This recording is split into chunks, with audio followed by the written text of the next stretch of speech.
அதிமுக எம்எல்ஏக்கள் ராஜினாமா செய்தாலும் அவர்களுக்கு எதிரான தகுதி நீக்க மனுக்கள் சபாநாயகரால் தொடர்ந்து விசாரிக்கப்படும் என்று சென்னை உயர்நீதிமன்றத்தில் தமிழ்நாடு சட்டமன்ற செயலாளர் தெரிவித்துள்ளார். அதிமுக சார்பில் சட்டப்பேரவைக்கு தேர்ந்தெடுக்கப்பட்ட மரகதம் குமரவேல், ஜெயக்குமார், சத்யபாமா, இசைக்கு சுப்பையா ஆகியோர் பதவியை ராஜினாமா செய்துவிட்டு தாவேகாவில் இணைந்தனர். 4 பேரின் ராஜினாமாவை ஏற்று சபாநாயகர் பிறப்பித்த உத்தரவை ரத்து செய்ய கோரி அதிமுக கொறடா அக்ரி கிருஷ்ணமூர்த்தி சார்பில் சென்னை உயர்நீதிமன்றத்தில் வழக்கு தாக்கல் செய்யப்பட்டது. அந்த மனுவில் 4 தொகுதிகளுக்கு இடைத்தேர்தல் அறிவிக்க தடை விதிக்க வேண்டும் என்று கோரப்பட்டுள்ளது. இந்த வழக்கில் பதில் மனு தாக்கல் செய்திருக்கூடிய தமிழ்நாடு சட்டமன்ற செயலாளர் ராஜினாமாவை ஏற்றுக்கொண்டதால் சம்பந்தப்பட்ட எம்எல்ஏக்கள் தகுதி நீக்க நடவடிக்கைகளில் இருந்து விடுவிக்கப்பட்டு விடுவார்கள் என்று கூற முடியாது என்றும், ராஜினாமா செய்தாலும் தகுதி நீக்க மனுக்கள் சபாநாயகரால் தொடர்ந்து விசாரிக்கப்படும் என்றும் தெளிவுபடுத்தியுள்ளார். மேலும் தகுதி நீக்க விசாரணையில் இறுதி முடிவு எட்டிய பிறகே நீதிமன்றங்கள் தலையிட முடியும் என்றும், காலியிடங்களுக்கு தேர்தல் நடத்தக்கூடாது என கோரிக்கை விடுப்பது விசாரணைக்கு ஏற்புடையது அல்ல என்றும் தெரிவிக்கப்பட்டுள்ளது. தகுதி நீக்க மனு மீது குறித்த காலத்திற்குள் சபாநாயகர் முடிவெடுப்பார் என்றும், அதற்கு நீதிமன்றத்தின் உத்தரவு அவசியமில்லை என்பதால் இந்த வழக்குகளை தள்ளுபடி செய்ய வேண்டும் என்றும் கேட்டுக் கொள்ளப்பட்டுள்ளது. தவறு செய்தவர்கள் யாராக இருந்தாலும் பாரபட்சமின்றி சட்டப்படி துரிதமாக நடவடிக்கை எடுக்க வேண்டும் என அதிகாரிகளை முதலமைச்சர் விஜய் கேட்டுக் கொண்டுள்ளார். IAS, IPS அதிகாரிகள் மாநாட்டில் பேசிய முதலமைச்சர், எந்த ஒரு சம்பவமும் நடப்பதற்கு முன்னதாகவே மூல காரணத்தை கண்டறிந்து குற்றச்சம்பவங்களை தடுக்க நடவடிக்கை எடுக்க வேண்டும் என்றார். பெண்கள் பாதுகாப்பில் எந்தவித சமரசமும் இல்லை என்ற முதலமைச்சர், அதற்கு அதிகாரிகள் உரிய கவனம் செலுத்த வேண்டும் என்று கூறினார். பெண்களுக்கு எதிரான குற்றங்கள் மற்றும் போக்சோ வழக்குகளில் FIR பதிவில் தாமதம் ஏற்படுவதை சகிக்கவே கூடாது என குறிப்பிட்டார். தவறு செய்தவர்கள் யாராக இருந்தாலும், எவ்வளவு உயர்வானவர்களாக இருந்தாலும் பாரபட்சமின்றி சட்டப்படி உடனடியாக துரிதமான நடவடிக்கை எடுத்து உரிய தண்டனை பெற்றுத்தர வேண்டும் என்றும், அதில் நிரபராதிகள் யாரும் பாதிக்கப்பட்டுவிடக் கூடாது என்றும் கூறினார். பெண்களுக்கு பாதுகாப்பற்ற பகுதிகள், குற்றம் அதிகமான இடங்கள், விபத்துக்கள் அதிகமாக நிகழும் பாதைகள் மற்றும் மூத்த குடிமக்கள் அதிகமாக வருகை தரும் இடங்களை கண்டறிந்து CCTV நிறுவும் இயக்கத்தை முனைப்பாக நடத்த வேண்டும் என்றும் முதலமைச்சர் கேட்டுக் கொண்டார். போதைப் பொருள்களின் பரவல் தீவிரமாக கண்காணிக்கப்பட வேண்டும் என்றும், சட்டவிரோத மணல் திருட்டை தடுத்து நிறுத்த வேண்டும் என்றும் முதலமைச்சர் வலியுறுத்தினார்.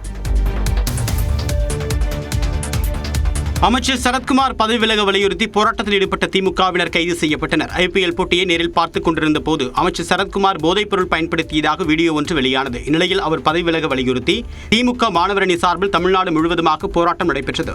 சென்னை எழும்பூர் ராஜரத்ன மைதானம் அருகே முன்னாள் அமைச்சர் மா. சுப்பிரமணியன் தலைமையில் கண்டன ஆர்ப்பாட்டம் நடைபெற்றது. ஆனால் அனுமதியின்றி போராட்டம் நடத்தியதாக கூறி அவர்களை காவல்துறையினர் கைது செய்தனர். சென்னை புரட்சிவாக்கத்தில் சேகர்பாபு தலைமையில் நடைபெற்ற போராட்டத்தில் மேயர் பிரியா உள்ளிட்டோர் பங்கேற்ற நிலையில் அனைவரும் கைது செய்யப்பட்டனர். அநாகரிக செயல்களில் ஈடுபட்டிருப்பவர்களை குறைந்தபட்சம் அமைச்சர் பதவியில் இருந்தாவது நீக்குவதென்பது உண்மையில் ஒரு முதலமைச்சருக்குரிய கடமையாக இருக்கும். எனவே அதை செய்ய வேண்டும். இவர்களை பதவியிலிருந்து நீக்க வேண்டும். தமிழ்நாட்டின் பல்வேறு பகுதிகளில் திமுகவினர் போராட்டம் நடத்தினர். அப்போது தமிழ்நாடு அரசுக்கு எதிராக முழக்கமிட்டனர். அவர்களை காவல்துறையினர் கைது செய்தனர். இதற்கு கண்டனம் தெரிவித்திருக்கூடிய திமுக தலைவர் மு.க. ஸ்டாலின், அதிகாரத்தை வைத்து ஆட்டம் போடுபவர்களின் அகங்காரம் அடங்கும் என X பக்கத்தில் பதிவிட்டிருக்கிறார். இந்நிலையில் ஆர்ப்பாட்டத்திற்கு அனுமதி கேட்டு 5 முழு வேலை நாட்களுக்கு முன்பாக விண்ணப்பிக்க வேண்டும் என்றும், ஒரு நாள் முன்பு விண்ணப்பித்ததால் அனுமதி அளிக்கப்படவில்லை என்றும் காவல்துறை தரப்பில் விளக்கம் அளிக்கப்பட்டுள்ளது. NLC நிறுவனத்தின் பங்குகளை விற்க முயலும் மத்திய அரசுக்கும் NLC நிர்வாகத்திற்கும் கண்டனம் தெரிவிப்பதாக அதிமுக பொதுச் செயலாளர் எடப்பாடி பழனிசாமி அறிக்கை வெளியிட்டுள்ளார். அதில் NLC நிறுவனத்தின் 3% பங்குகளை பங்குச்சந்தை மூலம் தனியாருக்கு விற்பனை செய்ய மத்திய அரசு நடவடிக்கை மேற்கொண்டுள்ளதாக செய்திகள் தெரிவிப்பதாக குறிப்பிட்டுள்ளார்.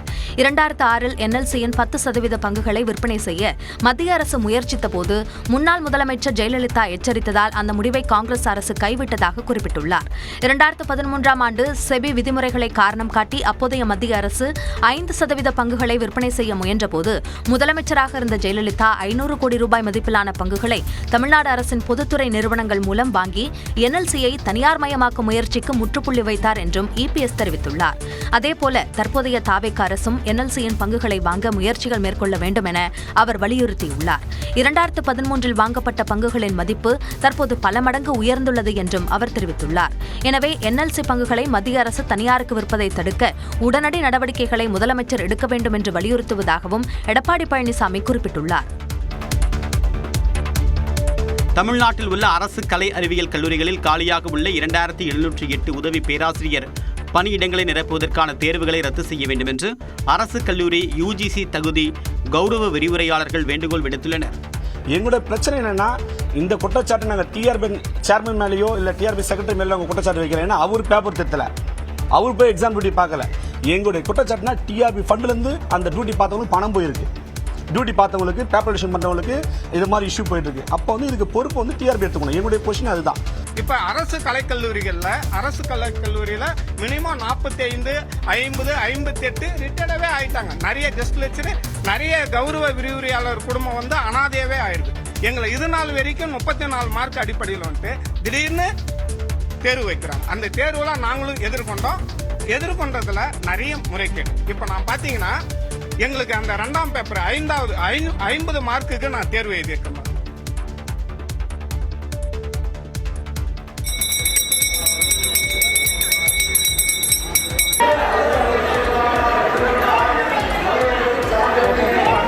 புதுச்சேரி வேதபுரீஸ்வரர் ஆலயத்தில் மாங்கனி திருவிழா கோலாகலமாக நடைபெற்ற காட்சிகளே இவை. 63 நாயன்மார்களில் ஒருவரான காரைக்கால் அம்மையாரின் வாழ்க்கை வரலாற்றை பிரதிபலிக்கும் வகையில் காரைக்காலில் ஆண்டுதோறும் மாங்கனி திருவிழா விமரிசையாக நடைபெறும். அதேபோன்று காரைக்கால் அம்மையார் எழுந்தருளியுள்ள புதுச்சேரி வேதபுரீஸ்வரர் ஆலயத்தில் மாங்கனி திருவிழா வெகு விமரிசையாக கொண்டாடப்பட்டது. பரமசிவன் அடியார் கோலத்தில் கோயில் பிரகாரத்தில் வீதி உலாவாக வந்து பக்தர்களுக்கு அருள் பாலித்தார்.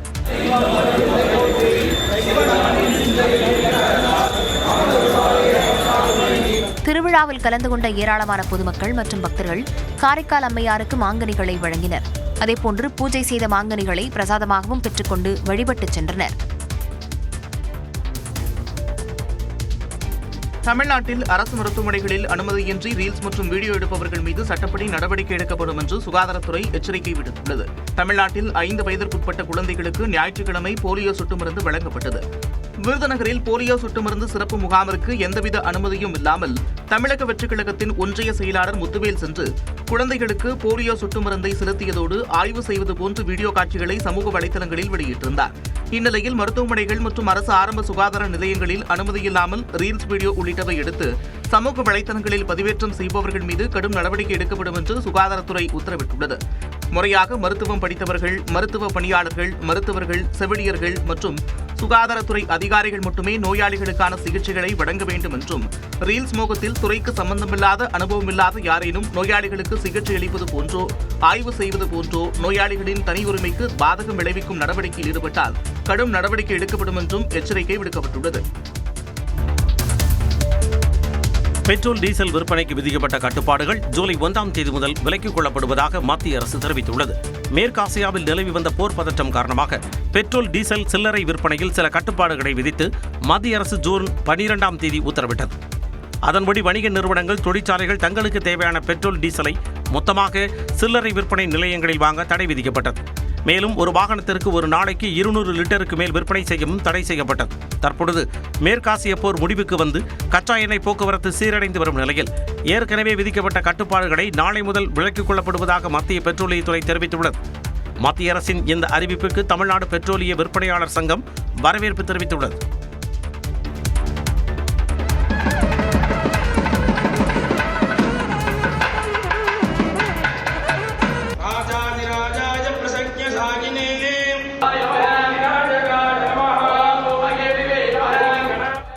செஷல்ஸ் நாட்டின் விக்டோரியா நகரில் உள்ள நவசக்தி விநாயகர் கோவிலில் பிரதமர் நரேந்திர மோடி மனமுருக வழிபாடு நடத்திய காட்சிகளே இவை. செஷல்ஸ் நாட்டிற்கு 3 நாட்கள் பயணமாக சென்ற பிரதமர் நரேந்திர மோடி அந்நாட்டின் 50வது தேசிய தின விழாவில் கலந்து கொண்டு சிறப்பித்தார். அந்நாட்டு நாடாளுமன்றத்திலும் பிரதமர் மோடி உரையாற்றினார். இந்த பயணத்தின் நிறைவு நாளில் விக்டோரியா நகரில் வசிக்கும் இந்திய வம்சாவளியினருடன் பிரதமர் மோடி கலந்துரையாடினார்.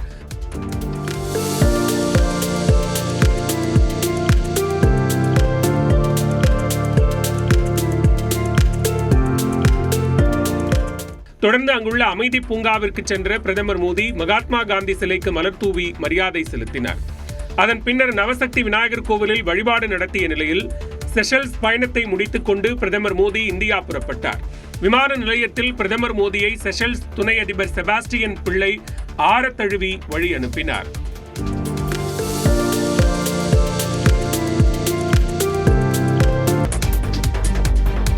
அமெரிக்காவுடன் எந்த ஒரு பேச்சுவார்த்தைக்கும் திட்டமிடவில்லை என ஈரான் மறுப்பு தெரிவித்துள்ளது.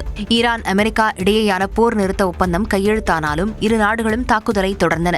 ஈரான் பேச்சுவார்த்தை அழைத்திருப்பதாகவும் கத்தார் தலைநகர் தோஹாவில் இன்று பேச்சுவார்த்தை நடைபெறவிருப்பதாகவும் அமெரிக்க அதிபர் ட்ரம்ப் அறிவித்திருந்தார். இதனை திட்டவட்டமாக மறுத்துள்ள ஈரான் வெளியுறவுத்துறை அமைச்சக செய்தி தொடர்பாளர் இஸ்மாயில் பாகே அமெரிக்காவுடன் எந்த ஒரு பேச்சுவார்த்தைக்கும் திட்டமிடவில்லை என விளக்கமளித்துள்ளார்.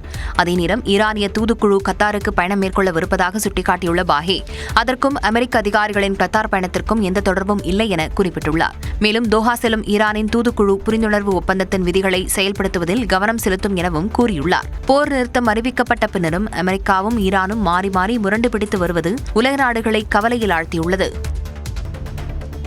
சேலம் மாநகரில் மாலையில் திடீரென மிதமான மழை பெய்தது. புதிய பேருந்து நிலையம், அஸ்தம்பட்டி, கோரிமேடு, வின்சன், 4 ரோடு, கொண்டலாம்பட்டி உள்ளிட்ட மாநகரின் பல்வேறு பகுதிகளில் மிதமான மழை பெய்தது. சுமார் அரை மணி நேரத்திற்கு மேலாக பெய்த மழையின் காரணமாக குளிர்ச்சியான சூழல் நிலவியது.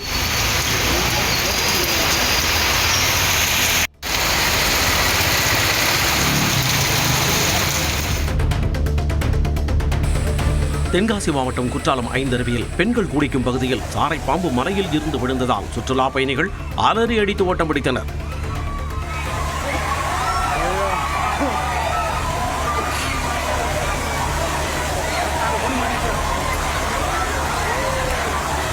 தீயணைப்பு மீட்புத் துறையினர் பாம்பை பாதுகாப்பாக பிடித்து அப்புறப்படுத்தினர். இதையடுத்து அப்பகுதியில் மீண்டும் இயல்பு நிலை திரும்பியது.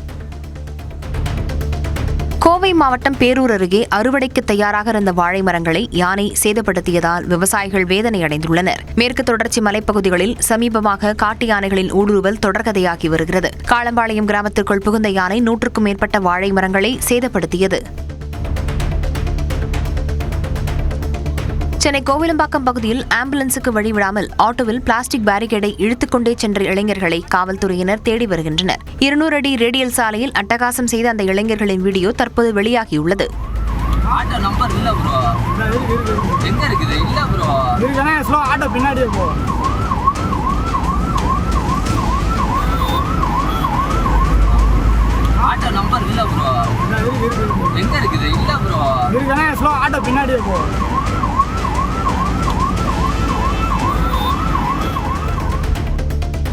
காரைக்குடி அருகே கோட்டையூரில் விவசாயம் செழிக்க வேண்டி புறவி எடுப்பு திருவிழா கோலாகலமாக நடைபெற்றது. கோட்டையூர் கோட்டை நாச்சியம்மன் கோயிலில் அலங்கரிக்கப்பட்ட 21 மண்குதிரைகள் மற்றும் காளைகளுக்கு வழிபாடு நடத்தினர். புறவிகள் மற்றும் காளைகளை முக்கிய வீதிகள் வழியாக பக்தர்கள் தோளில் சுமந்து சென்றனர்.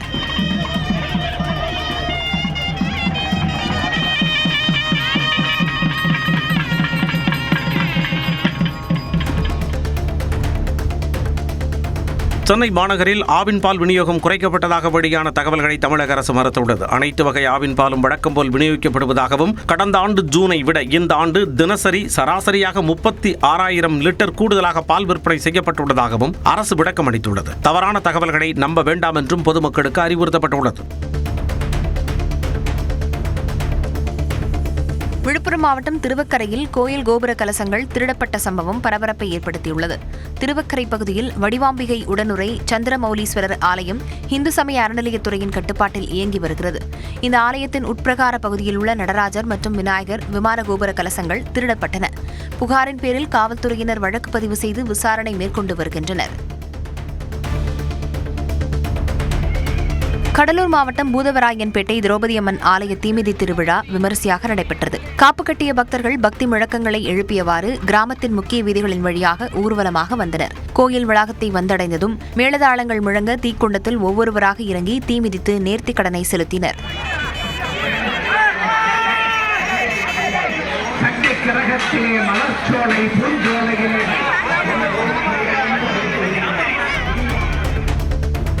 கேரள மாநிலம் வயநாடு மாவட்டம் பாலக்கொள்ளி பகுதியில் மீண்டும் காட்டு யானைகள் குடியிருப்பு பகுதிகளுக்குள் நுழைந்து அச்சுறுத்தின. வீட்டின் முற்றத்தில் நின்ற யானையின் சிசிடிவி காட்சிகள் வெளியாகியுள்ளன. யானைகள் பயிர்களை சேதப்படுத்தி வீட்டுச் சுவர்களையும் உடைத்ததால் பொதுமக்கள் பீதியில் உள்ளனர்.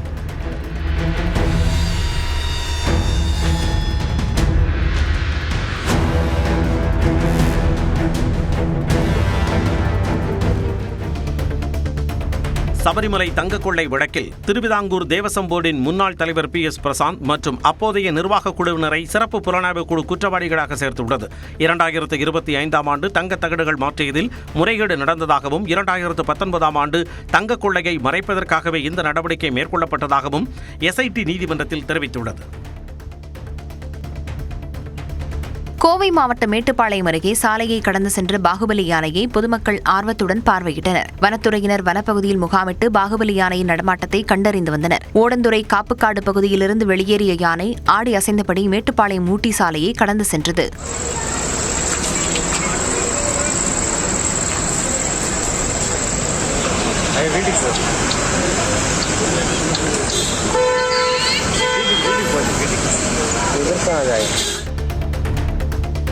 திருத்தணியில் உள்ள அரசு பள்ளியில் மாணவர்களுக்கு இனிப்பு வழங்கி அதை தாவேகாவினர் ரீல்ஸ் வெளியிட்டதாக குற்றச்சாட்டு எழுந்துள்ளது. பள்ளிகளுக்கு தாவேகா நிர்வாகிகள் செல்லக்கூடாது என கட்சி தலைமை அறிவுறுத்தி இருந்த நிலையில் அதை மீறும் வகையிலான தாவேகா நிர்வாகிகளின் இச்செயல் பெற்றோர் மத்தியில் அதிருப்தியை ஏற்படுத்தியுள்ளது. எப்படி நன்றி கடன் செய்யணும், உங்களுக்காக உங்க ஃபியூச்சரை மைண்ட்ல வச்சுக்கிட்டு எல்லா நல்ல விஷயங்களையும் உங்களுக்காக இந்த விஜய் மாமா செஞ்சு கொடுப்பான். கான்ஃபிடென்ட்டா இருங்க. குன்னூரில் வழிதவறி குடியிருப்பு பகுதிகளுக்குள் நுழைந்த முள்ளம்பன்றிகளால் பரபரப்பு ஏற்பட்டது. குன்னூர் நகரில் சமீப காலமாக இரவு நேரங்களில் வனவிலங்குகள் நடமாட்டம் காணப்படுகிறது. இந்த நிலையில் கீழ் பள்ளிவாசல் பகுதியில் திடீரென 2 முள்ளம்பன்றிகள் குடியிருப்பு பகுதிகளுக்குள் நுழைந்ததால் மக்கள் அச்சமடைந்தனர். வித்தியாசமான சத்தத்தை கேட்ட மக்கள் வீடுகளுக்குள் முடங்கினர். இரவு நேரங்களில் வனத்துறையினர் ரோந்து பணியில் ஈடுபட வேண்டும் எனவும் பொதுமக்கள் கோரிக்கை விடுத்துள்ளனர்.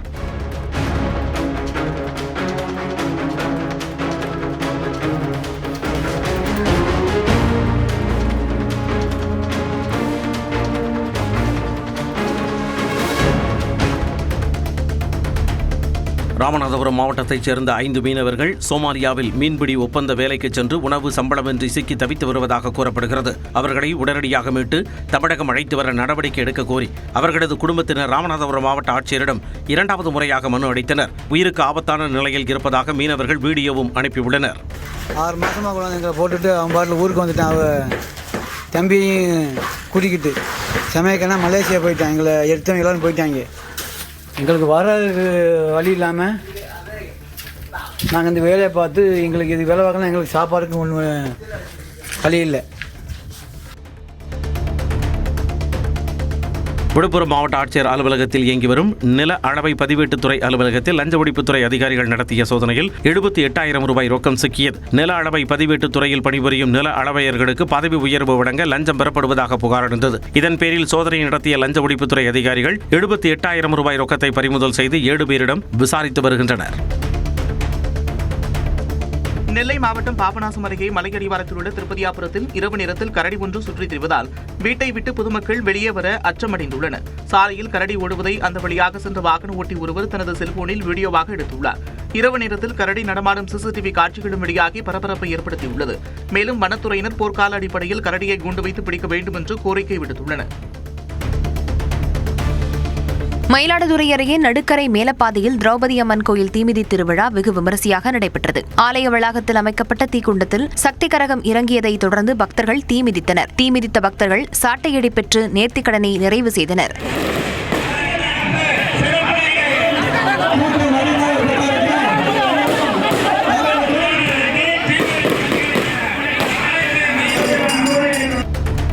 உதகையில் மூளைச்சாவு அடைந்த பெண்ணின் உடல் உறுப்புகள் தானமாக வழங்கப்பட்டன. நீலகிரி மாவட்டம் கோடலூரைச் சேர்ந்த 67 வயதான ராதா என்ற பெண் மூச்சுத் திணறல் காரணமாக உதகை அரசு மருத்துவமனையில் அனுமதிக்கப்பட்டிருந்தார். தொடர் சிகிச்சையில் இருந்த அவர் மூளைச்சாவு அடைந்ததை அடுத்து அவரது உடல் உறுப்புகள் தானமாக பெறப்பட்டு கோவைக்கு அனுப்பி வைக்கப்பட்டன. மேலும் ராதாவின் உடலுக்கு அரசு மரியாதை அளிக்கப்பட்டது.